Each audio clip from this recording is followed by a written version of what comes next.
I am Dr.K Gireesh, physician, neurophysician and neurosurgeon. As a part of Health Bouquet, there is a health awareness program for the public on some medical subjects, and I had been speaking to you on sleep. About 3 to 4 parts is over, and now this part of the sleep, I'll be emphasizing on how to diagnose the various sleep disorders which people have. And for this diagnostic evaluation, you use a polysomnography, that's called PSG. It can also be used as an ambulatory in homes. The mean sleep latency test used, and also have sleep questionnaires and sleep logs being kept by the patients. The International Classification of Sleep Disorders, 3rd edition, in fact, gives very detailedly on the diagnostic and the coding manuals of the various essential features, diagnostic criteria of the various sleep disorders. Now, anybody has any sleep disturbance, one can undergo these important tests, that's a polysomnography. Now, what exactly is this polysomnography, which is done as an overnight procedure? You have to sleep in the lab.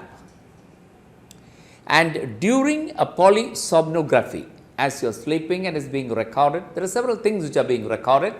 Multiple physiological parameters are recorded simultaneously.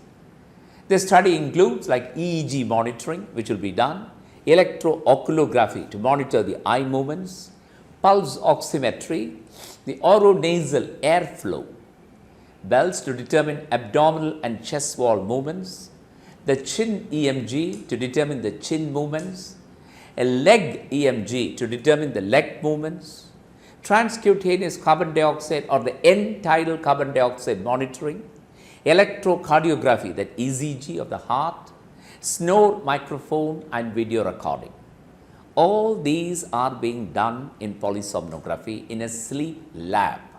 In fact, polysomnography or PSG is the gold standard to diagnose many sleep disorders, such as sleep disordered breathing, periodic limb movement disorders, restless leg syndrome, all these aspects, various forms of hypersomnia, insomnia, all these aspects, the polysomnography can in fact give an answer to what type of the sleep disorder the patient is suffering from.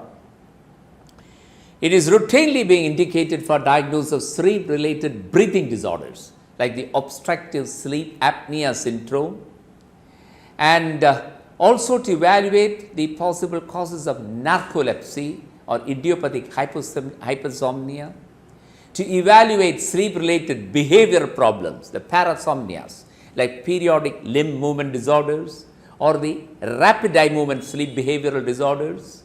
All these are the polysomnography is being utilized. One other test is the mean sleep latency test. It consists of a series of around 5 to 20 nap opportunities that measure the physiologic tendency to fall asleep in quiet situations. And mean sleep latency should be considered as a continuum of values, in which below 5 minutes indicates sleepiness and those over 10 minutes indicates normal alertness.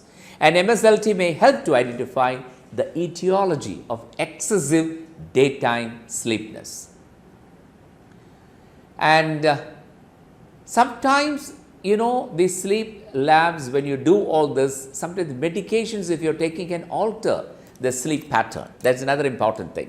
Many medications like hypnotic, sedative, stimulants can alter the results of these procedures. So prior to doing this, you must see what are the medications taken by the patient and see that alterations are done possible prior to doing this test. In particular, both the periods of medication initiation and acute withdrawal are often associated with major alterations of sleep characteristics, and the resultant patterns may mimic other sleep disorders, including narcolepsy or sleep disordered breathing. So when it is not possible to discontinue the medications that affect sleep, such medication should be continued at a constant and stable levels for at least 2 weeks prior to the testing.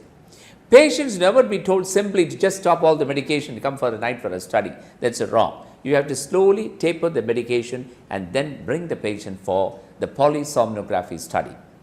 So that is in brief about polysomnography and the MSLT, the mean sleep latency test to diagnose the patterns of sleep disorders. Thank you very much.